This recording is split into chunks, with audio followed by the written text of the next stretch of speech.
to fate. Their treasure was each other. Their riches were not gold. They carried one another's burdens, just as the Savior told.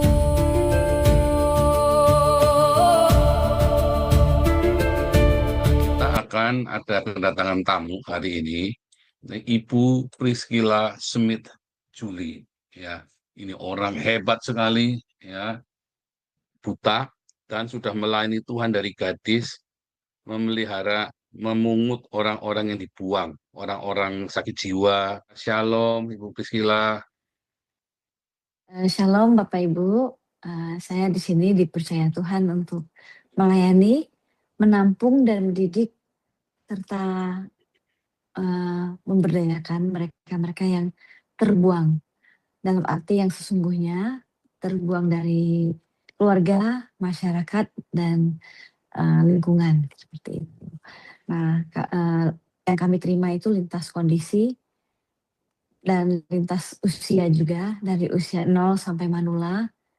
Kemudian kondisi dari kebanyakan sih memang untuk saat ini yang mendominasi teman-teman yang ODGJ, orang dengan gangguan jiwa. Terus juga teman-teman yang disabilitas, multidisability. Nah, itu di sini semua. Dan kami hidup bersama-sama dan dalam satu naungan Yayasan Sekolah Kehidupan atau The School of Life Foundation dalam bahasa Inggrisnya. Seperti itu. Kami sekarang berjumlah kurang lebih tuh 60 orang. Dibagi 3, yaitu ada disciples, kemudian ada PM atau penerima manfaat. Kemudian juga ada yang teman-teman yang masih kita biayai untuk sekolah kuliahnya, seperti itu. Wow. Wah, Ya. kalau itu bisa ikut doa pagi, embun pagi, kan bisa dapat beasiswa juga tuh ya dari embun pagi Ya. kalau mau ya. Mudah-mudahan Ikut nanti embun kita pagi ya. sampaikan. Karena Iya, yang nih, kami kalau- biayai kan kebanyakan juga ada yang non-Kristiani. Jadi kalau mereka memang berkenan, kita beritahu mereka gitu. Iya, kita ada untuk beasiswa ya bagi yang kuliah, maaf tadi SD, SMP, SMA ya.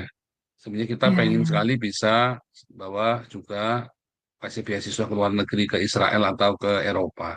Cuman ini kita lagi Gitu. carikan sponsornya semuanya, beberapa sih sudah setuju ya. Cuman kan kita harus konsisten.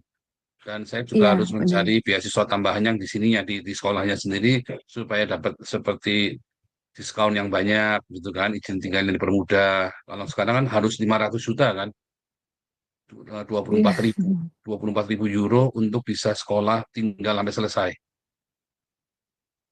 Tetap lebih murah daripada sekolah di Jakarta ya, 1 miliar kalau di Jakarta kurang lebih ya. Kalau di UI atau Trisakti Untar, mendingan sekolah di luar negeri 24 ribu selesai, sampai selesai itu. Ya. Nah, bisa kerja lagi di sini ya, bisa kerja. Ya. Tapi anyway, kita cerita TSOL Tisol dulu. Nah, Cici Ya. Priska, kalau nggak salah pernah masuk ke TV nasional ya, pernah diliput ya. Kalau masuk ke TV nasional nggak muat kali kok. Jadi Oh, nggak kalau muat ya, acaranya waduh. diliput, ya benar. Kalau sekarang TV-nya 100 inch ya.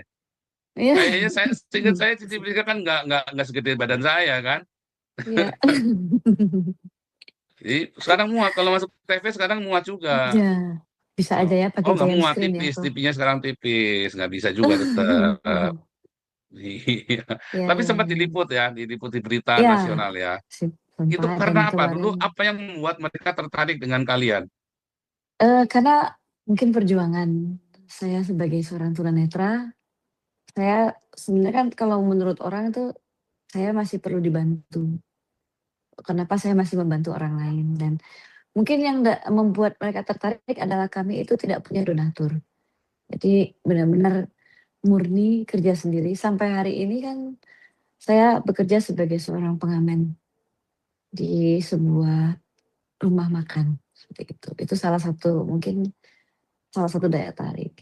Dan beberapa waktu yang lalu juga sempat diliput oleh Suara Merdeka, koran Suara Merdeka ya. Dan mereka menyebut apa yang kami lakukan itu adalah terapi Alkitab gitu. Nah, seperti itulah kurang lebihnya. Wow, tapi memang benar ya. Kadang-kadang ada orang sehat mau beli rumah saja masih minta donasi dari masyarakat. Beli sepeda motor, beli mobil, minta donasi dari masyarakat. Kadang-kadang itulah Ya, yang membuat saya yakin bahwa Tuhan akan pulihkan saya sisi dulu. Waktu amin, ngelihat amin. kalian itu, saya menangis di hati saya dan saya bertekad Tuhan pasti akan mampukan saya. Dulu saya sudah malu menghadapi dunia itu, ya. Tapi karena ngelihat kalian tuh saya bilang ini nggak satu kebetulan kenal kalian dulu ya.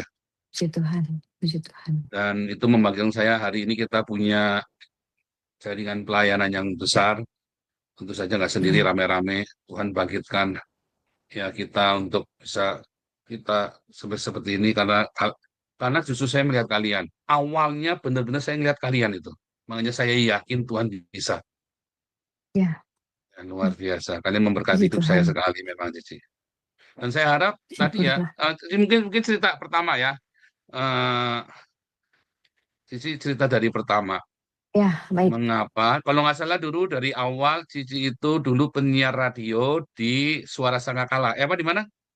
Di Radio Sangkakala. Radio Rema. Radio Rema, Radio Rema. Ya, Coba cerita dari situ itu ya, diulangi lagi itu udah 5 tahun yang lalu orang udah banyak yang nggak ngikutin Cici. ya, baik. Silakan. Saya mau bercerita mungkin sekilas saya mau nyinggung tentang masa kecil saya. Jadi Boleh. Oh, saya boleh, ini boleh, boleh. terlahir sebagai seorang tunanetra total, tidak bisa melihat. Ini dikarenakan pada masa saya masih di dalam janin, menjadi janin, masih dalam kandungan mama, itu saya coba digugurkan. Karena saya ini anak kedua dan mama saya itu tinggal bersama dengan mertua dan saudara-saudara papa saya. Saya tidak tahu mungkin ada konflik atau bagaimana, saya kurang terlalu paham. Tapi pada waktu itu mereka sepakat untuk menggugurkan saya dan pada waktu itu sudah dicoba untuk disuntik 3 kali dan berbagai cara dicoba, tapi akhirnya Tuhan atas penentuan Tuhan, saya lahir ke dunia ini dan tadinya mereka berharap kalaupun saya lahir, saya akan lahir sebagai seorang anak laki-laki. Tapi ternyata harapan mereka tidak jadi, bahkan saya lahir dalam kondisi yang buta total. Karena di dalam keluarga kami itu tidak ada, kalau istilah dulu kan, sekarang kan bagus ya disabilitas, kalau dulu kan cacat. Nah, keluarga kami itu tidak ada yang cacat, semuanya semuanya baik, semuanya sempurna, non disabilitas. Nah, akhirnya ketika saya lahir, mereka kecewa dan, masa kecil saya tuh termasuk masa kecil yang penuh perjuangan. Karena akhirnya semua apapun yang terjadi, mama punya masalah, papa punya masalah, kakak saya punya masalah, atau siapapun, itu pelampiasnya ke saya, gitu. Jadi, saya bahkan tidak pernah dipanggil nama saya, jadi panggilnya si buta, panggilnya, sialan, pokoknya gitu. Jadi pada waktu itu saya merasa bahwa memang, kenapa ya saya begini gitu. Saya ingin cari tahu, bahkan pada waktu awal saya tidak sadar kalau saya tunanetra. Cuma waktu saya kecil itu, saya heran karena teman-teman saya, tetangga dan kakak adik saya itu bisa lari-larian, tapi saya selalu jatuh, kenapa gitu. Sampai suatu hari, saya diberitahu oleh tetangga bahwa saya tunanetra. Saya punya mata tapi rusak. Nah, sejak itu saya menjadi orang yang merasa diri saya tidak ada artinya gitu. Mencoba bunuh diri sudah dari kecil karena, keluarga saya selalu bilang, terutama mama saya selalu bilang, "Kalau kami tahu kamu lahir kayak gini, sudah pasti kami akan, bunuh," gitu dari awal. Nah itu kata-kata kayak gitu. Jadi, dari saya tumbuh dengan kondisi seperti itu, sampai saya umur 8 tahun, saya memutuskan untuk tidak akan menangis untuk alasan apapun. Jadi saya memutuskan untuk menguatkan diri dan harus menjadi wanita yang kuat. Saya ingin waktu umur 6 tahun saya pengen sekolah, tapi orang tua saya nggak mau biayain, karena mereka pikir orang buta kan nggak ngapain sekolah gitu. Saya berusaha sendiri, jualan dan lain-lain, dan singkat cerita saya sampai pernah kerja di ladang orang untuk saya bisa sekolah.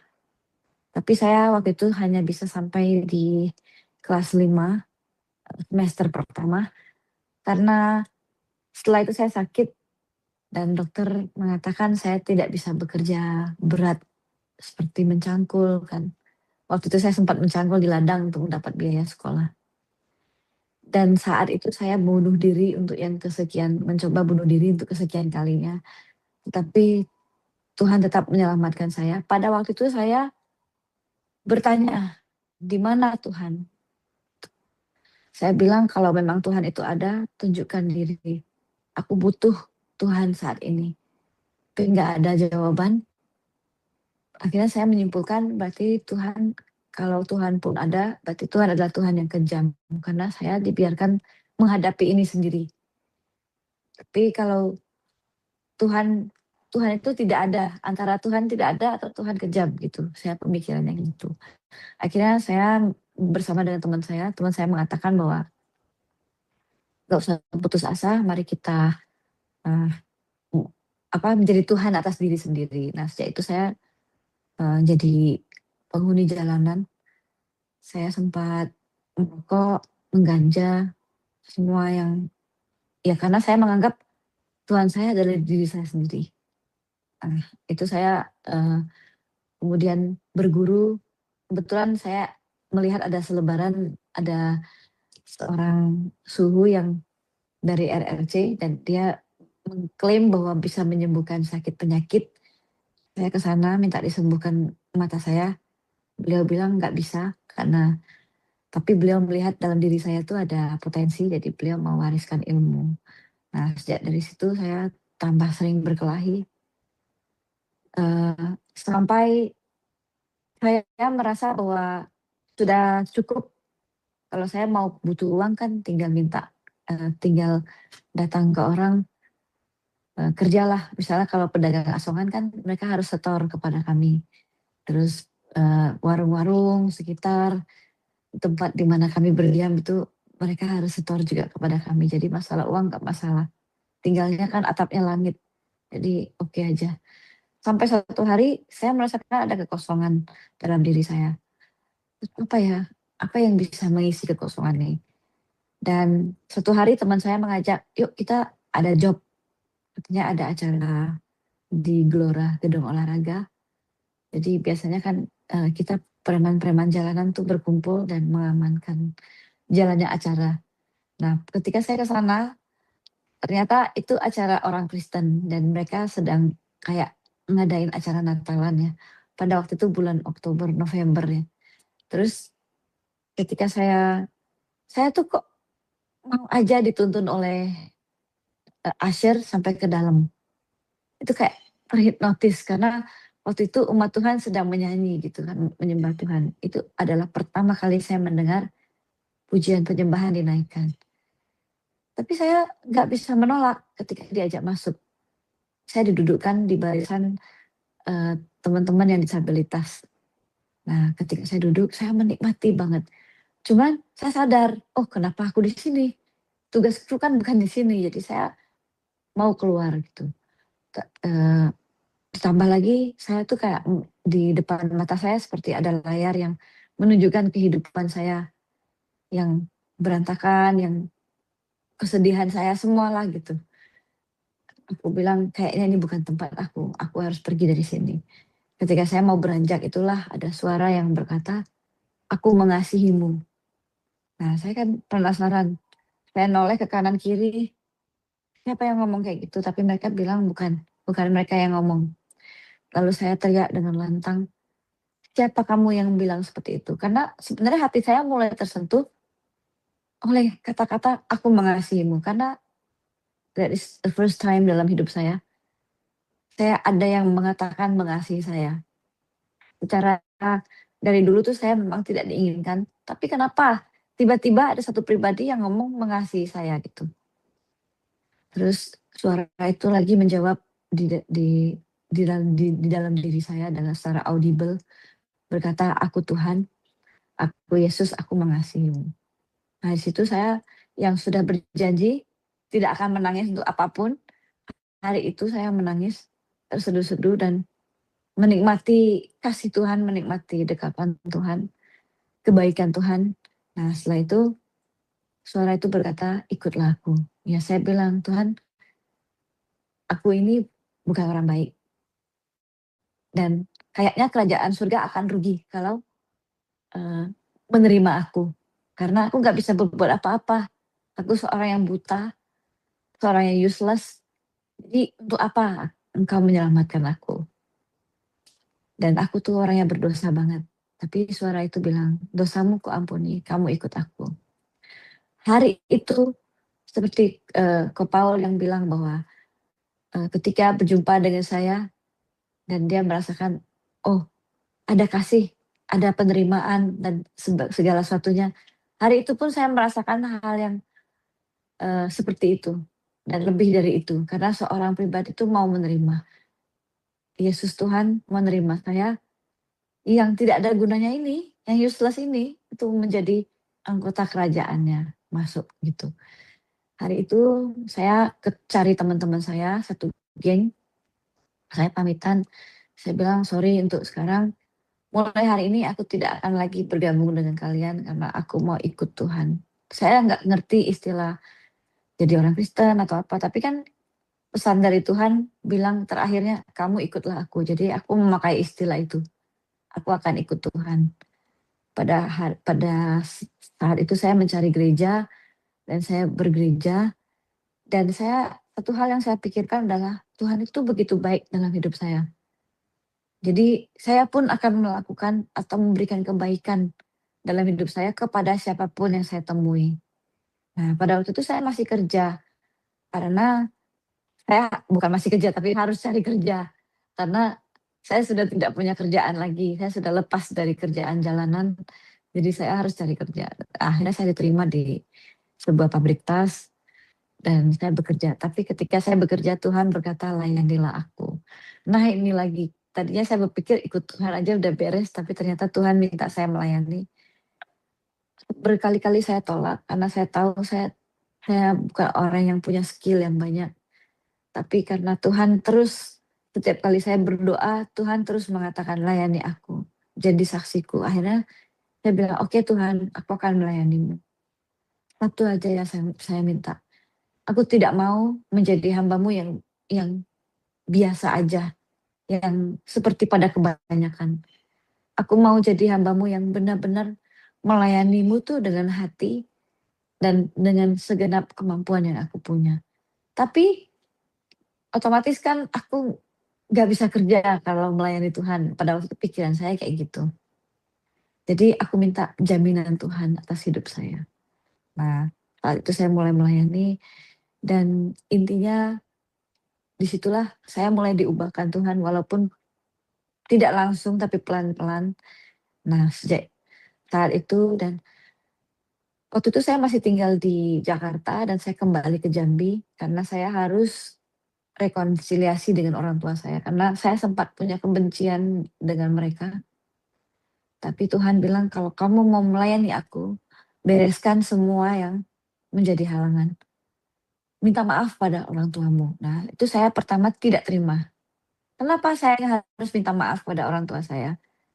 Mereka yang membuang saya, mereka yang tidak menerima saya, tapi, karena Tuhan yang suruh sekali lagi, karena saya cinta mula-mula dengan Tuhan.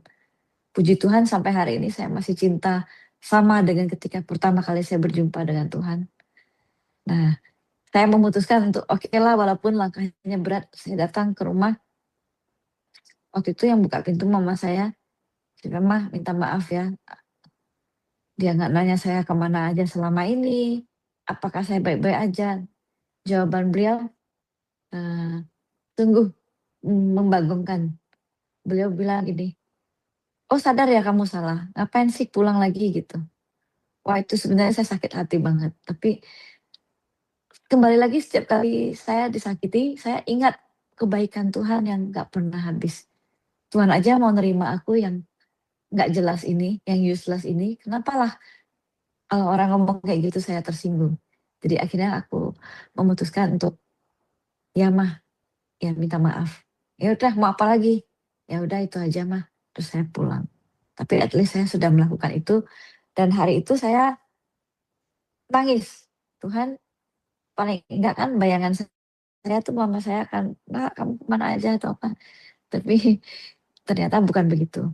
Dan saya bilang, "Kenapa sih Tuhan aku harus minta maaf?" Akhirnya Tuhan tuh seperti kasih saya vision, penglihatan Tuhan Yesus di kayu salib dan ada pertanyaan, apakah ketika Yesus disalib itu Yesus bersalah? Oh tidak ya sebenarnya.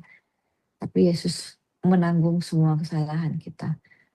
Oh gitu cara kerja Tuhan. Nah saya mulai mengerti. Satu hari tahun 98 papa saya mengalami kebangkrutan seiring terjadinya krisis bom yang terjadi tahun 98. Papa saya salah satu imbasnya. Dan tidak disangka-sangka pada saat itulah mama saya mencari saya dan bercerita bahwa rumah kami itu akan dilikuidasi, akan disita oleh bank. Terus saya diminta datang untuk karena anak-anaknya yang lain sedang kuliah atau sekolah gitu. Jadi saya ke sana, singkat cerita melalui itu saya ajak mama saya berdoa, saya ajak mama saya untuk percaya Tuhan dan hari itu juga Tuhan melakukan mujizat. Mama saya sudah ketakutan karena pihak bank sudah panggil. Terus saya temenin mama saya ke bank. Terus saya yang hadapi. Saya bilang, "Ada apa? Bagaimana?" Maaf ini kami mau mengembalikan sertifikat rumahnya." Karena ternyata katanya ada yang mau menjaminkan. Ada yang sudah bayar lunas intinya gitu. Nah hari itu mama saya memutuskan untuk percaya pada Tuhan. Dan lama-lama papa saya, adik saya, kakak saya, semua saat ini satu keluarga. Terakhir papa saya yang dibaptis tahun 2023 ya atau 2022. Papa saya dibaptis. Jadi kami semua satu keluarga sudah menerima Tuhan Yesus menjadi Tuhan dan Juru Selamat. Sampai di situ saya merasa oke, sudah ini pada tahun 2004 Tuhan berkata pada saya. Jadi sebelum orang tua, ini baru mama saya yang bertobat ya, papa saya waktu itu belum, tapi kakak adik saya sudah. Papa saya paling terakhir. Nah, waktu itu Tuhan bilang, "Kamu ke Semarang." Sampai di Semarang, saya tidak tahu apa yang saya lakukan, tapi saya mengikuti kayak pembinaan karakter. Di situ ada seorang yang bernama Tommy Barnett. Beliau bercerita tentang sebuah tempat yang diberi nama Dream Center, di mana menampung orang-orang yang tidak ada harapan dan terbuang dan memberikan harapan baru pada mereka. Di situ saya berkata pada diri sendiri, "Oh suatu hari di kota ini aku juga akan mendirikan tempat semacam itu." Nah, tapi saya akhirnya tersenyum.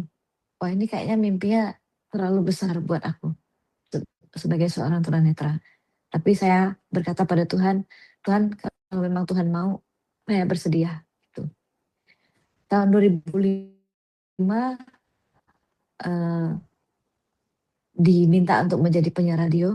Nah disitulah cikal bakalnya saya bertemu dengan ketika saya siaran membagikan hidup saya bertemu dengan satu orang yang tadinya dia bisa melihat, terus ternyata karena satu penyakit beliau jadi buta seperti saya dan ditinggalkan oleh Tuhan dan orang tuanya.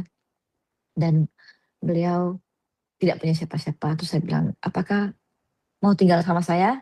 Nah ini orang pertama yang tinggal sama saya. Akhirnya beliau bilang mau. 3 orang, 4 orang, bahkan melayani waria juga. Dan akhirnya kami sempat berpindah-pindah 7 kali. Waktu itu ketika yayasan belum terbentuk Yayasan School of Life, saya memberi nama kumpulan saya itu God Cares Family. Nah, sampai jumlah kami bertambah terus sampai tahun 2012 akhirnya saya memutuskan untuk membuat yayasan yang bernama Yayasan Sekolah Kehidupan atau The School of Life Foundation bersama dengan Pak Fandi. Gitu. Ini menarik sekali. Saudara tak bisa melihat warna-warni dunia tak lekas membuat wanita asal Jambi ini berpangku tangan. Dengan segala keterbatasannya sebagai tunanetra, ia berbagi kasih dengan ratusan orang tersisih di Semarang, Jawa Tengah. Inilah Priscilla Smith Julie, salah satu kandidat peraih Liputan 6 Award 2012.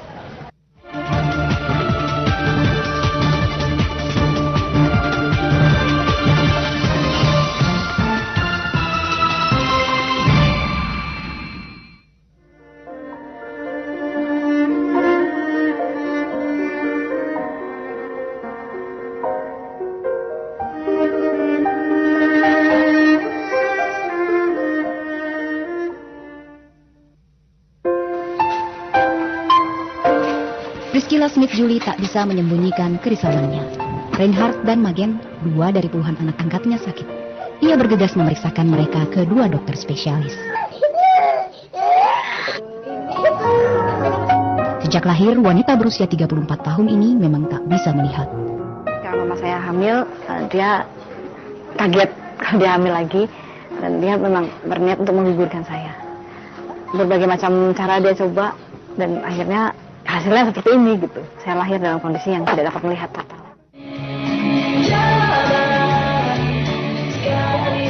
Karena tak lulus sekolah dasar, beragam profesi pernah dijalani Priska untuk menyambung hidup di perantauan. Mulai jadi kondektur bus, penyanyi kafe, hingga preman pasar. Dibantu sang suami yang dinikahinya pada 2006 lalu, mantan preman ini membangun shelter bagi siapa saja yang disisihkan keluarga. Dimulai dengan menampung beberapa orang di kamar kosnya hingga berkembang menjadi sebuah panti belajar bagi ratusan orang dengan nama School of Life.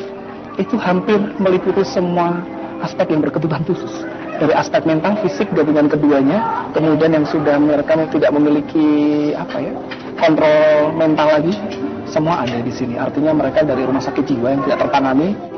Hal ini ditunjang dengan pemeriksaan kesehatan tiap minggu. Sana diajar, diantemin dijotosi sama teman-teman diajar. Dia jadi merokok, dia jadi main judi, dia jadi ngomong saru. Banyak di sana. Ngomong kasar. Tak ajar, tak antem kemana, tak jotos, tak ajar. Kalau di sini? Nggak boleh dosa. Untuk menghidupi keluarga besarnya, Priska setidaknya harus menyediakan uang 80 juta rupiah per bulan. Ketiadaan donatur tetap membuat Priska dan para relawan harus turun langsung di setiap kesempatan. Mulai dari menjadi penyanyi di acara pernikahan, sampai berjualan sembako dan pakaian bekas. Dia kadang melakukan sesuatu yang tidak bisa dijangkau oleh setiap pemikiran manusia, tapi kadang ada satu kata yang dia selalu katakan bahwa saya itu melakukan kasih walaupun orang yang saya kasih itu tidak layak untuk dikasihi. Tangan Priska selalu terbuka membagi kasih. Ia berharap bisa merengkuh lebih banyak lagi orang-orang tersisih untuk menghantar mereka menemukan makna kehidupan. Ini Mami bilang.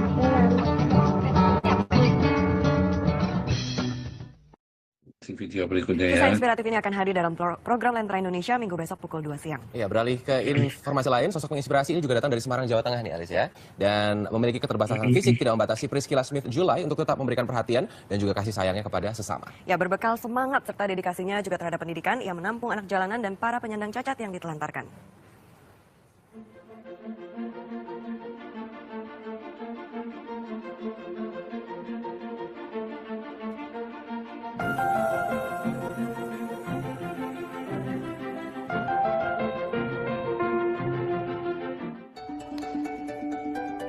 Rumah bersahaja ini menjadi naungan bagi puluhan orang kurang beruntung, mulai dari anak jalanan, penyandang cacat, hingga penderita gangguan jiwa. Mereka ditelantarkan oleh kerabatnya. Priscilla Smith Julie membantu mereka untuk terus melangkah. Priscilla buta sejak lahir, namun keterbatasan yang dimiliki tak membuatnya urung membantu sesama. Mungkin lebih pada panggilan. Saya terpanggil untuk mendirikan tempat seperti ini. Atau apakah itu berhubungan dengan masa lalu saya, ataukah itu berhubungan dengan yang lain-lain, saya juga kurang tahu. Semua mereka yang mengalami macam-macam kondisi, mereka bisa mendapatkan kebahagiaan di tempat ini. Selain menyediakan tempat tinggal dan makan, di sini Priscilla juga memberikan pendidikan. Bersama beberapa orang pembimbing, materi pelajaran dibuat sesuai kebutuhan muridnya. kemampuan mereka kan berbeda, baik dari mulai cara menangkapnya maupun cara meresponnya untuk feedbacknya. Jadi kalau ketika satu materi diberikan, mungkin goalnya atau sasarannya belum bisa semuanya sama gitu, dan juga cara penyampaiannya mereka dan untuk evaluasinya mereka itu yang rata-rata kesulitannya di situ. Perempuan berusia 37 tahun ini ingin mereka yang kurang beruntung ini tidak patah semangat. Saya hanya bilang sama mereka, jangan putus asa dengan apapun keadaanmu gitu kan, keadaan mereka, karena tidak ada yang tidak berarti atau tidak ada yang tidak berguna di sini.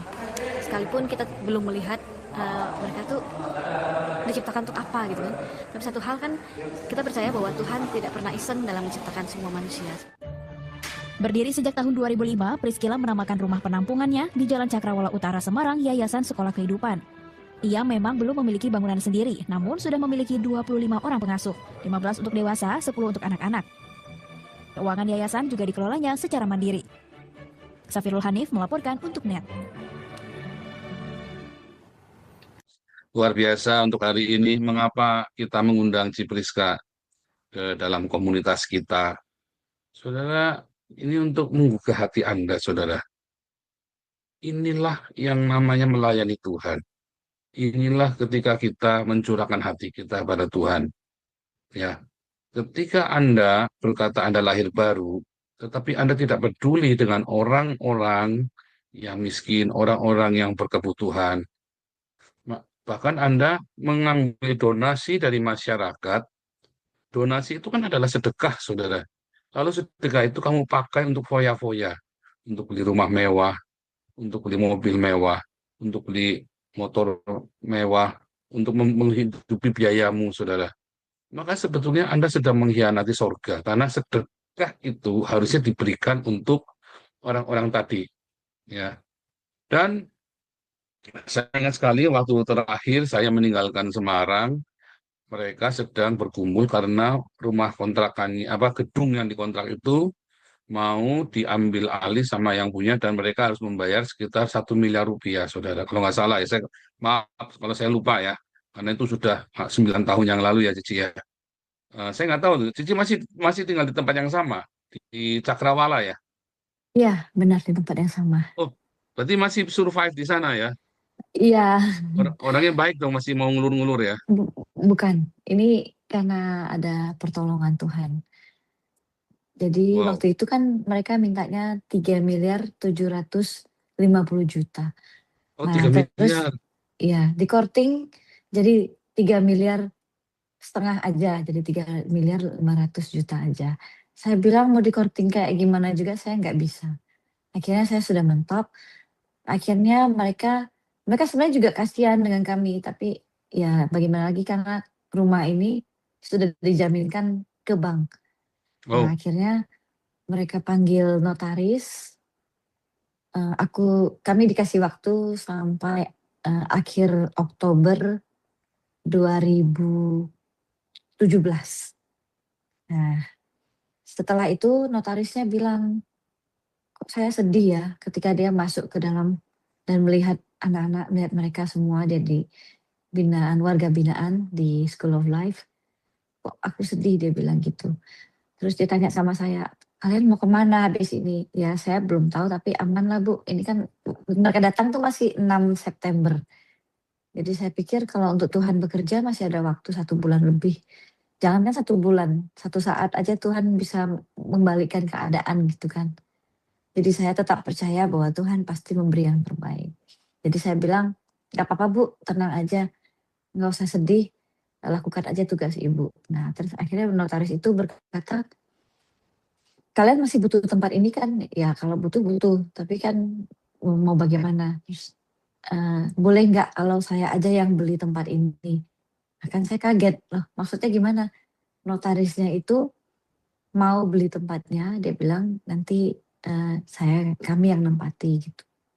Singkat cerita, notarisnya itu yang tadinya diminta untuk menyaksikan atau saya harus menandatangani berita acara bahwa kami harus meninggalkan tempat ini pada tanggal 31 Oktober 2017, tetapi malah beliau yang tergerak dan membeli tempat ini untuk kami tempati, seperti itu. Tuhan Yesus baik sekali ya. Iya, puji Aduh, Tuhan. luar biasa. Aduh, Tuhan Yesus baik sekali. Saudara, banyak orang buat tinggal dia sendirian, dia sampai minta uang kemana-mana, melas ya saudara ya. Tapi Ibu Priscilla sendiri nggak pernah minta Rp1 Nah, pun sama siapapun, saudara. Kalau perlu panasan jual, saya pernah lihat saudara jualan di pinggir jalan ya, jualan pakaian bekas. Itulah yang membuat saya yang normal ini malu, saudara. Dan membuat saya percaya Tuhan pasti akan tolong saya. Dan saudara tahu sampai dengan hari ini saya mengikuti teladan beliau. Saya tidak pernah minta uang Rp1 pun sama kalian gara-gara orang ini, saudara. Gara-gara manusia ini, saudara. Gara-gara manusia yang tunanetra ini saya malu, saudara. Setelah itu saya bilang, saya jadi hamba Tuhan, saya berjanji tidak akan minta uang Rp1 pun sama jemaat. Karena apa? Karena orang ini tunanetra kerja di pinggir jalan, jualan baju, mendingan ngamen, saudara. Dan iya, memang suaranya bagus. Suara nanti suatu ketika mudah-mudahan Cici Priska nanti kalau pas kita ada acara di Belanda, bisa datang ke Belanda nanti ikut amin, nyanyi ya Cici ya amin. sama Ko Fandi. Ya, Dan kita karena kemarin kan kita ada undang DJ dari Indonesia juga untuk acara kita di Belanda ya. Kita penginjilan kita cukup luar biasa di Belanda. Jemaat kita bertumbuh dengan cepat sih. Sekarang sudah seratusan kurang lebih ya puji jemaat kami Tuhan. di Belanda. Dan semua itu kita dari jalan semua, kita penginjilan di jalan. Bukan jemaat mindahin dari gereja lain. Karena kita pakai penginjilan kreatif. Nah, suaranya Ciprika ini bagus, saudara ya. Itu kalau nggak salah dulu pernah ada ini ya, pernah. Oh, nah. Oh, itu sebelum ada rekaman ya, Cici ya, belum ada rekaman di studio ya. Iya, kita pernah rekaman karena kebetulan kami ada band untuk namanya KJS Worship. Jadi kita band untuk nyanyi untuk Tuhan. Cuman saya kalau cover-cover lagu juga saya pernah cover beberapa lagu gitu. Mm-mm. Wah, nah, nanti rekaman sama kita aja. Boleh, Sama dengan kita. senang hati.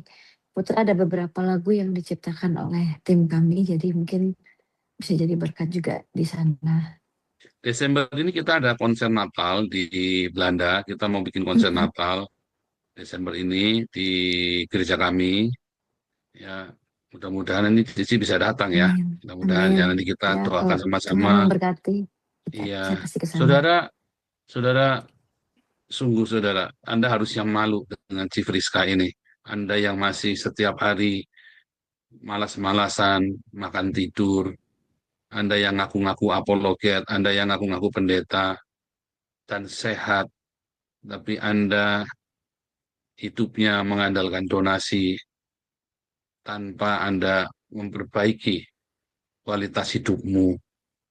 Ini harusnya membuat kita malu. Ini adalah suara Tuhan. Tanpa Cici Friska ini mengkritik orang, bicara, pokoknya dia jalan sendiri. Maaf ya saudara ya. Saya yang harus cerita.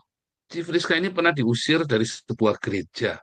Saudara ya, gara-gara dia bawa jemaatnya yang bau-bau itu saudara. Ribut lagi, rame lagi ya. Terus diusir, nggak boleh datang lagi. Bukan nggak boleh datang, tapi gimana tuh ceritanya Cici ya? Jangan sebut nama gerejanya. Apa ceritanya gimana Cici itu? Ya, pada waktu itu kan kami datang ke gereja. Datang pun sebenarnya penuh perjuangan karena kan untuk mengangkut sekian puluh orang kan butuh angkutan. Jadi waktu itu kami belum, pada saat itu sudah punya mobil tapi satu, itu pun mobil yang angkot itu kan. Jadi kami pergi ke gereja tersebut. Kebetulan ketika kami sampainya biasanya lebih awal kan. Habis itu kami beribadah, di tengah-tengah ibadah kan ada kesaksian dari orang penting, dari pejabat gitu. Nah terus kan di tempat saya kan agak ramai gitu, jadi ya kita ada berusaha untuk menertibkan, terus akhirnya didatangin sama ushernya, bilang kalau nggak bisa diam, udah keluar aja gitu. Ya udah, terus kita ya udah minta maaf karena kita mengganggu, terus akhirnya kami keluar serentak dan kami pulang. Cuma akhirnya memang dihubungi, kenapa, ada apa, terus saya bilang ya kan kita suruh keluar jadi kita pulang. Tuh, seperti Tapi itu. akhirnya malah bikin gereja sendiri sekarang ya. Ya akhirnya saya bilang, suami, wah kalau gini caranya kayaknya kasihan juga sama gerejanya.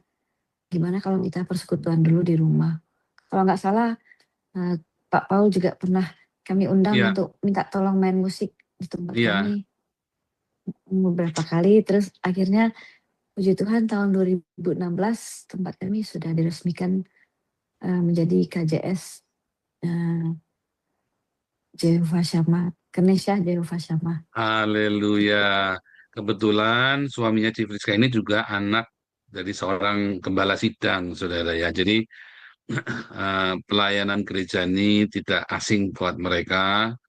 Cuma memang ini cukup mengejutkan ya. Dan nah ini juga menginspirasi saya, Cici. Itulah sebabnya ketika kita punya ajaran yang berbeda dengan orang-orang pada umumnya, apa yang kita lakukan persis seperti yang Cici lakukan, yaitu memberi makan orang-orang miskin. Terus Ya, kita dengan gerakan diakonia, terus udahlah kita bikin gereja sendiri aja. Sekarang kita jadi sinode sendiri, Cici. oh ya puji Tuhan. Kita jadi sinode hagios, kita bikin udahlah daripada kita nanti ribut sama orang, kita bikin sendiri aja. Jadi kita jalan sendiri, apa yang kita percaya, apa yang kita yakini, dan saya sekolah juga tanggung jawab. Kofandi ini suaminya Cifriska dosen saya, saudara ya. Dosen saya waktu saya ambil master teologi, terus ketemu lagi kita kuliah sama-sama ambil doktor teologi, saudara ya. Terus kalau nggak salah dokternya ada berapa banyak itu, satu lusin itu dokternya suaminya Oh ya Cifriska ini kayaknya. ya. Satu lusin ya. Nanti kemarin kan kita sempat ini ya, sempat 3 tahun kita nggak bisa komunikasi karena mereka sedang ada masalah yang Ada begitu masalah. dahsyat, saudara, dan saya kehilangan kontak dengan mereka, hilang semua kontaknya. Cuma Cici Friska, tapi kita cuman voicemail ya, kita jawab terus hilang lagi, Ya, lama nggak kontak lagi. Dan saya senang sekali akhirnya kita bisa komunikasi lagi, dan rencananya Kofandi akan mengajar di Hagios Bible College dengan satu lusin doktornya itu, saudara. Dan kebetulan satu alma mater dengan saya, dan saya juga mahasiswa beliau ya, saudara. Jadi beliau akan mengajar di Hagios Bible College yang di HBC kita ya. Nah, Cici Friska mungkin 15 menit sharing sesuatu, saudara. Sharing sesuatu untuk memotivasi kita semuanya. Dalam Cici Friska ini kan artinya kan hidupnya juga nggak lancar semuanya ya, Cici ya. Kalau kemarin sudah pelayanan, sudah sukses semuanya, tapi saya cukup kaget kalau yang di Cakrawala itu bangunannya akhirnya kalian boleh pakai. Aduh, itu iya, saya sampai merinding itu. Saya sampai ya. merinding. Aduh, Saya pun Tuhan terharu Yesus kalau baik cerita sekali. itu gitu. Ya betul. Nah waktu Nah, itu Ko Fandi sempat nangis karena sempat kan Ko Fandi kan merasa bahwa gimana ya ini kan berlomba dengan waktu, tapi ternyata Tuhan sanggup membuka jalan tepat pada waktunya. Jadi ini memang setiap kali saya menceritakannya memang juga menggetarkan hati saya. Memang Tuhan itu luar biasa. kurang 1 bulan harus diusir ya, dan saya waktu itu ikut merasakan bebannya karena saya juga ikut puyeng juga. Karena saya sudah melihat di dalam-dalamnya, kalau saudara tahu dalam-dalam, makanya saudara yang dekat, yang ada di Indonesia, sekali waktu mampirlah ke School of Life di Jalan Cakrawala, nomor berapa sih? Cakrawala Utara 3 Romawi nomor 34. Cakrawala Utara 3 Romawi, Nomor nomor 34. nomor 34. Saudara harus mampir, saudara. Nanti hatimu yang keras itu akan diremukan oleh Tuhan. Saya mampir, saudara ya. Dan hari itu saya bertekad, saya akan bikin yang seperti ini. Ya, mulai dari Damaris. Ya, terus kita punya Damar Kasih, terus kita punya Hagios Embun Pagi. Itu semua saya kasih tahu bocorannya, asalnya dari beliau ini, saudara. Dan caranya kita melakukannya dari beliau ini. Saya nggak pernah minta buat diri saya sendiri, saudara ya. Karena saya malu dengan beliau ini. Beliau ini tidak pernah minta buat dirinya sendiri. Beliau mendingan jadi tukang ngamen karena suaranya bagus, bukan asal jeplak, saudara ya. Dan juga jualan pakaian bekas, saudara ya. Jualan masih jualan. Panas, saudara tahu di Semarang itu panas sekali dan jualan di pinggir jalan, saudara. Ya. Dan itu yang membuat saya bilang, Tuhan tolong saya supaya saya setidaknya saya tidak minta-minta sama orang. Itu yang saya selalu berdoa, dan hari ini saya sungguh-sungguh tidak pernah minta-minta sama kalian buat hidup saya. Tuhan Jehovah Jireh, memang saya sofanya bekas di sini, barang-barang di rumah saya bekas, tetapi saya bersyukur semua jemaat di tempat ini setiap tahun baru pasti pakai sepatu baru. Semua anak-anak kalian, dan tidak ada anak-anak kalian yang putus sekolah. Ya, karena apa saudara? Karena Tuhan Yesus memberi saya teladan dari beliau ini, saudara. Ya, kalau tidak ada beliau ini, saya sudah jadi pendeta korup, jadi pendeta hedon, saudara ya. Saya sudah jadi orang kurang ajar, tadi bilang sialan itu, saudara ya. Saya jadi orang sialan. Tapi hari ini Anda bisa menikmati berkat dari komunitas Hagios karena beliau ini. Saudara, mungkin ini saatnya ya kita menabur, saudara ya. Itu saatnya kita menabur. Datang, kalau bisa Anda datang kunjungi Ibu Priscilla Smith Juli ini, saudara, di Semarang. Nanti Anda yang butuh nomor apa namanya, kalau nggak saya tampilkan aja ya alamatnya ya. Boleh Cici ya? Nah, boleh, Alamatnya ya. silahkan. Alamatnya Tapi saya kalau tampil. dari pagi saya mengamen sampai sore. Jadi kalau mau ketemu saya di tempat ngamen juga boleh, nggak apa-apa. Kalau mau ya ke Sama yayasannya nomor boleh. handphonenya Cici, nomor handphonenya Cici yang mulai ditampilkan yang mana? Boleh, ini juga boleh kok. Yang biasa Yang kontak sama XL, saya. ya Ntar boleh. sama saya nanti kontaknya susah lagi, kebanyakan nomor telepon. Enggak lah. Aku nomor Semoga. Cici yang lain aku hilang semua. Aku punya 2 nomor Cici hilang semua, cuma tinggal 1 itu. Iya, ini yang orang paling ingat dan ada di Google Map, ada di web, ada di mana? Di orang sering pakai nomor ini. Sebentar ya. Saya kasih ini ya. Nomor teleponnya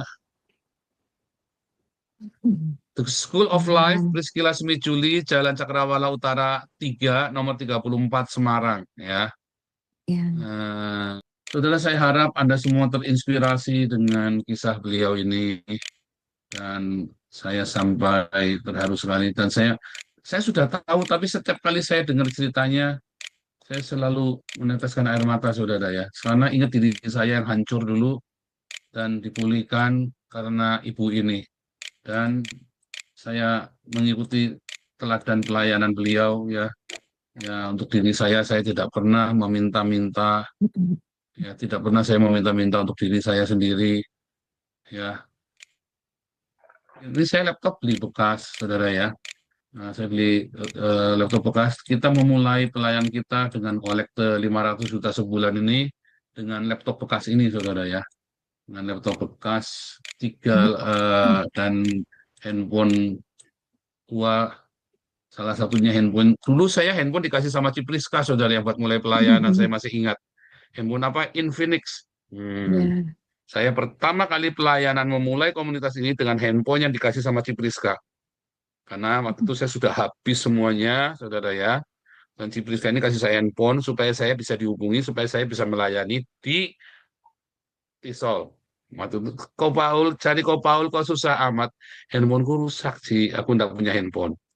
Ini waktu itu ya, tahun baru saya ingat ini handphone dipakai kasih hadiah supaya aku bisa hubungin Paul. Dan itu yang saya pakai untuk membangun komunitas Hagios ini, saudara ya. Infinix itu saya pakai buat rekaman, bikin CD, rekaman apologetika, semua saya nulis buku pertama saya Khilafah Terakhir sama Mengikuti Alkitab saya tulis dengan handphone Infinix itu. Ya, saudara, supaya Anda tahu. Supaya Anda tahu bagaimana Tuhan dari taburan handphone Infinix itu ya bisa menjadi komunitas yang besar ini, saudara ya. Tidak lepas dari taburan beliau ini secara jasmani dan secara rohani dalam hidup saya, saudara. Ya, itu yang luar biasa sekali. Oke, luar biasa. Si Friska, 1 pesan terakhir. Pesan terakhir, seringkali kita ini menunggu kesempatan. Kapan ya kita bisa melakukan sesuatu? Tapi jarang sekali kita siap ketika kesempatan itu datang, karena terlalu sibuk menunggu. So, buat aku, bersiaplah ketika kesempatan itu datang, mulailah langkah pertama. Karena biasanya yang paling sulit kan langkah pertama.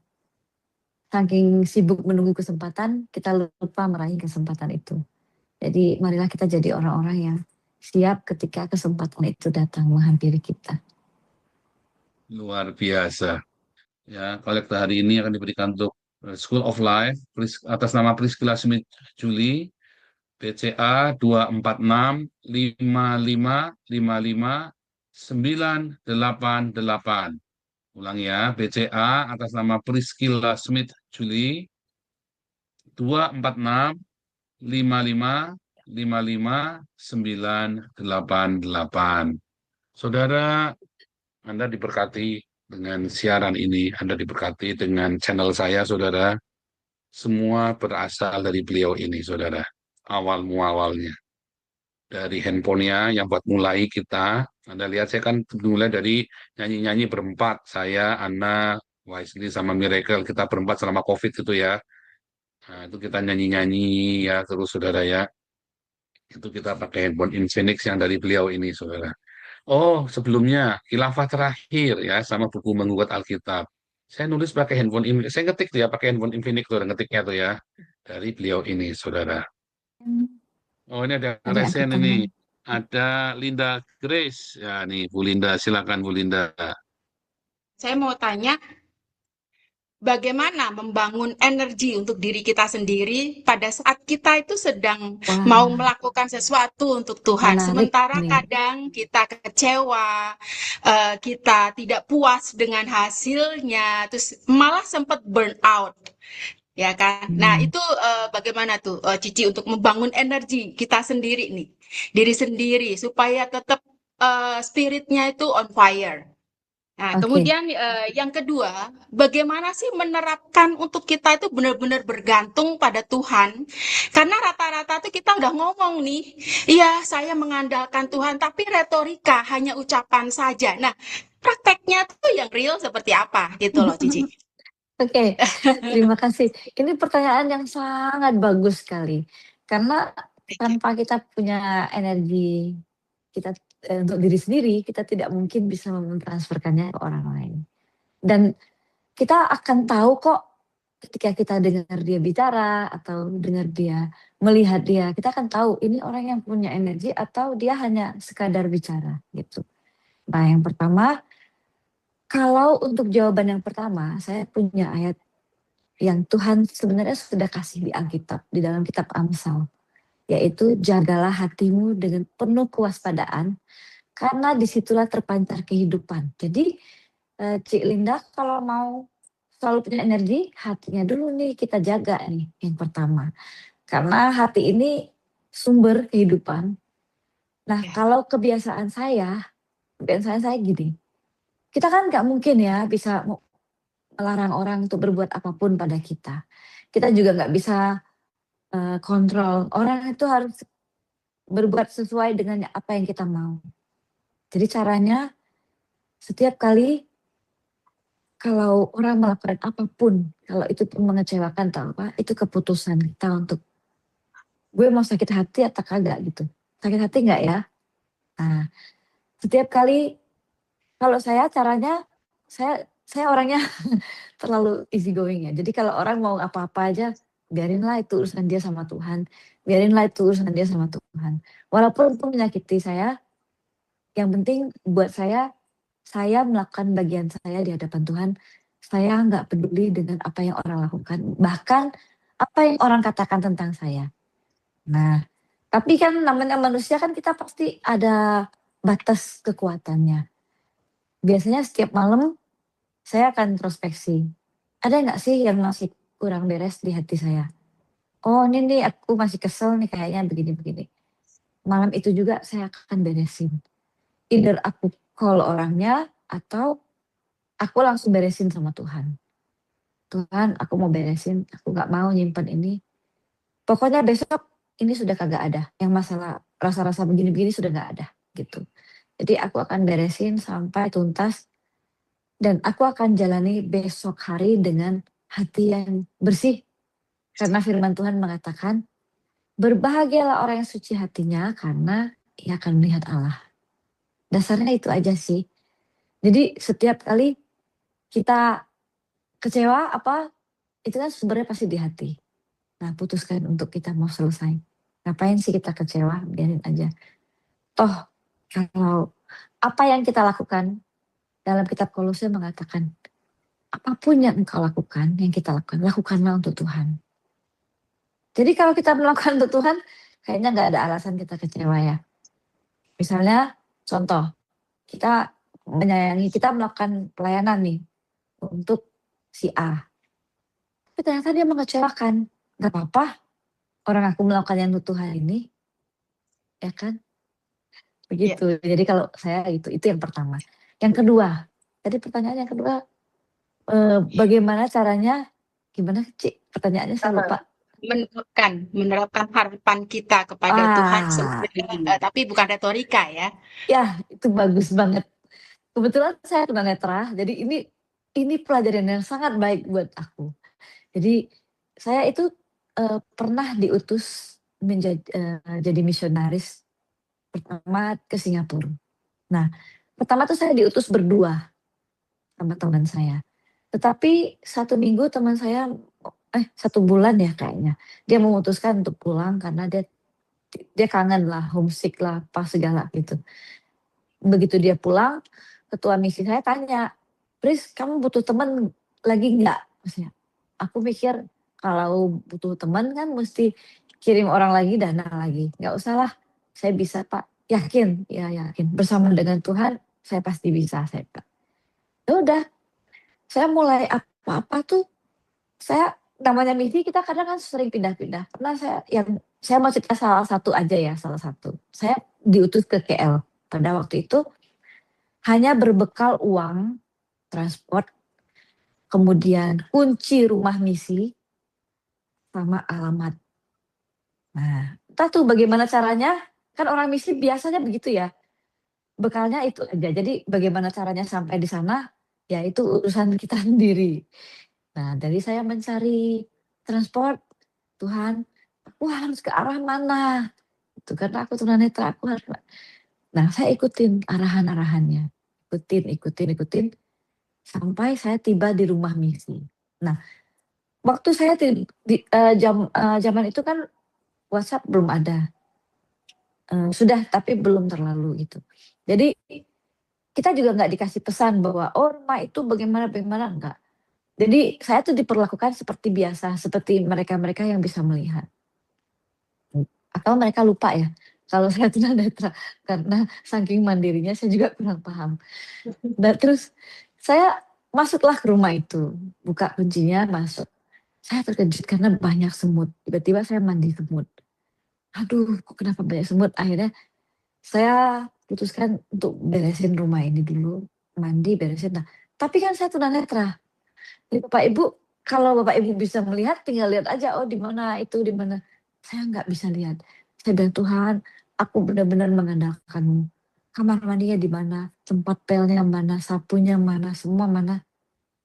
Saya berjalan sesuai itu, direction dari Tuhan secara langsung. Nggak audible sih, hey Priska, sapunya di belakang pintu. Nggak begitu, cuma kayaknya aku diarahkan ke sana. Oh ya benar. Selesai saya bilang, terakhir nih ya, Tuhan aku lapar. Ada makanan nggak ya di sini? Dapurnya di mana? Terus saya cari, oh ini dapurnya, masak. Saya puji Tuhan saya bisa masak, kebiasaan mandiri dari kecil. Jadi saya masak. Ketika saya duduk di kursi, di meja makan, saya sambil makan, saya mikir, Tuhan, ini kalau bukan Tuhan, aku nggak mungkin sampai ke titik ini. Dan di situ saya belajar, oh di sini saya baru mengerti mengapa firman Tuhan selalu bilang, berbahagialah orang yang tidak melihat tetapi percaya. Kadang kalau kita terlalu banyak melihat, kita jadi susah mau percaya karena yang kita lihat gak sinkron dengan firman yang Tuhan katakan. Walaupun saya tunanetra, kalau pikiran saya, kalau tunanetra itu sebenarnya lebih susah untuk percaya sebenarnya. Karena kalau tunanetra itu lebih sulit percaya, kenapa? Karena mereka tuh imajinasinya tinggi. Susah jadi mau. Kalau Tuhan mengatakan ini, kita nggak bisa terlalu percaya gitu aja. Karena tunanetra juga kalau yang mereka belum kenal Tuhan, mereka mereka krisis merasa aman. Jadi mereka tuh merasa gue harus jaga-jaga, hati-hati gitu. Nah, tapi kalau saya memutuskan, oh kalau aku akan menjadi tunanetra yang bergantung pada Tuhan sepenuhnya, ya seperti ini. Dan ketika saya duduk, wah saya bersyukur, Tuhan terima kasih aku bisa makan hari ini. Ini contoh yang ketika saya belum mengelola yayasan. Satu lagi saya mau kasih contoh tentang bergantung pada Tuhan secara real. Itu pada suatu hari, seperti yang saya sudah ceritakan kan yayasan kami dana mandiri. Jadi kami tidak punya donatur yang oh sebulan kita mau kasih sekian atau apa, itu kita nggak punya secara langsung tuh nggak. Jadi suatu hari ada laporan dari pantry, dari tempat masak. Cik, beras nggak ada, tinggal sekali makan ini, pagi waktu itu. Terus saya punya uang. Uang saya tuh waktu itu 150.000 aja. Jadi saya bilang, oke lah, uang ini saya akan belikan beras. Nanti selanjutnya bagaimana terserah Tuhan. Ya dong, karena ini kan pelayanannya Tuhan. Saya berangkat dengan tim, yuk kita beli beras. Yakin, ini uang, ya daripada kita nggak makan, ya terus saya keluar. Di tengah jalan, mungkin baru setengah perjalanan, saya dikontak orang yang sama, bagian divisi dapur. Ci, nggak usah beli beras. Barusan tadi ada yang datang 1 truk, dia bawa 20 karung beras dan 40 karton mie instan. Nah, itu dari mana, Bapak Ibu? Saya tanya, kamu tanya nggak? Siapa namanya apa? Orangnya nggak mau ngasih tahu, katanya udah biar Tuhan yang tahu. Itu saya terharu sekali. Satu tim kami berangkat itu meneteskan air mata. Tuhan, Engkau memang ajaib. Di saat kami benar-benar mengandalkan Tuhan, Tuhan bisa bekerja. Nah, kenapa kok kita sulit seringkali mengandalkan Tuhan? Karena pikiran kita masih kuat. Logika kita, saya tuh termasuk yang logikanya cukup kuat. Jadi hitung-hitungan saya, oh ini kalau saya beli ini. Tapi kalau ketemu Tuhan, kita nggak bisa. Karena 5 ketur roti, 2 ekor ikan bisa untuk makan 5.000 plus orang. Itu gimana caranya? Kan, jadi ketika ketemu Tuhan, kita harus taruh semua kebisaan kita, kebolehan kita dalam menghitung, kebolehan kita dalam berpikir, semuanya udah Tuhan, aku pasahin aja kepada Tuhan. Dan kejadian-kejadian semacam ini sering kali kami alami. Dan seperti tadi Ko Paul mengatakan, oh hari ini kolekte akan diberikan kepada kami. Saat yang sama kan saya tidak cerita ke Ko Paul juga, tidak pernah.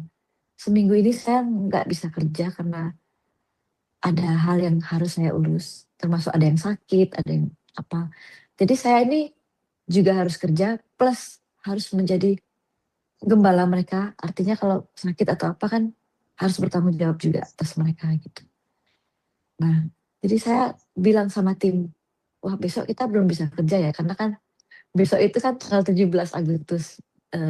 Di sini tempat kami biasanya kalau tanggal 17 itu ada upacara dan ada acara juga. Nah, jadi otomatis juga nggak bisa kerja. Mungkin saya bilang sama bendahara, kita masih punya uang nggak? Tapi masih receh-receh, ya cukuplah untuk besok. Kita kerjanya Selasa. Tapi Tuhan, yang tahu kan Tuhan. Jadi Tuhan yang mencukupkan semuanya, seperti itu. Jadi kira-kira seperti itu, Ci. Kira-kira apakah menjawab atau mau bertanya yang lain?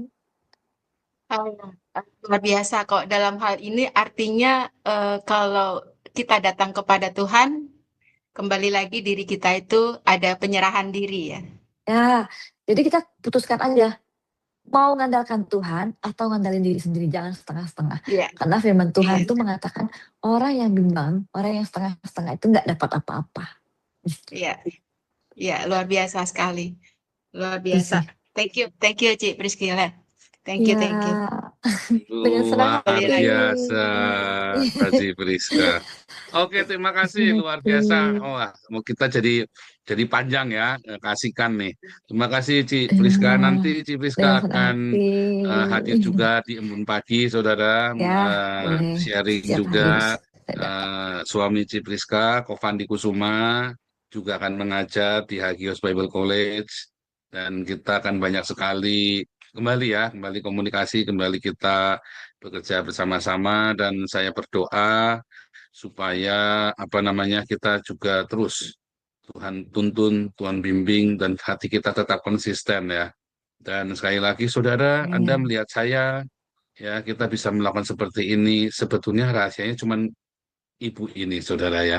Saya belajar dari ibu ini, saya tertampar oleh ibu ini, dan saya bilang saya akan melayani Tuhan, dan saya tidak mau minta-minta sama orang, mengemis donasi kepada orang siapapun. Dan saya mau belajar. Saudara, itulah yang mendasari pelayanan kita di Hagios ini, saudara. Kami memang miskin, tapi kami memperkaya banyak orang. Itu saudara ya, dan itu yang kita benar-benar saya ingat-ingat ya, saudara ya.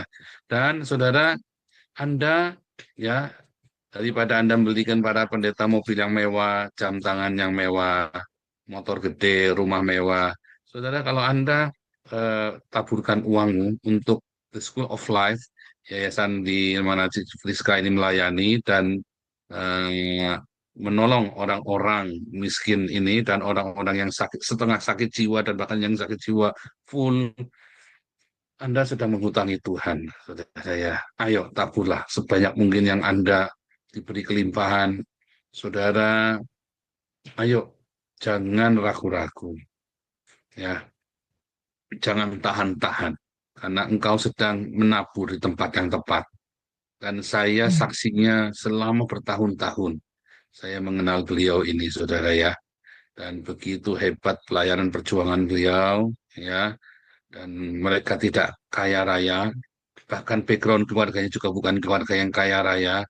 Tapi mereka benar-benar menghidupi semua yang dibina, yang diasuhnya, dengan berjualan di pinggir jalan, saudara ya. Hari ini ada 60 orang ya yang operasionalnya per hari ini sekitar 150 juta per bulan ya. Iya, betul. Sekitar ya, dulu kan 60 cuma 40-an ya, 25-30-an lah waktu di sana. Itu 80 juta, saudara. Sekarang sekitar 150 juta sebulan. Anda bayangkan, saudara ya. Jualan pakaian di pinggir jalan, kalau dapat 150 juta, beliau ini sudah pakai Ferrari, saudara, kemana-mana. Udah jadi orang kayanya Semarang, 150 juta. Haleluya. Kita akan berkati, kita akan tabur untuk beliau. Saudara, saya mengundang semua ya, saudara. Ayo, inilah tempat, inilah lahan yang subur untuk kamu tabur, supaya kamu berbuah berlipat kali ganda. Dan Tuhan akan mencatat namamu dalam kitab kehidupan. Terima kasih Cipriska, salam buat Kofandi. Nanti kita akan ketemu lagi di Imun Pagi dan di Koinonia online yang lain, serta di kelas-kelas Hagios Bible College. God bless you. God bless you. Haleluya.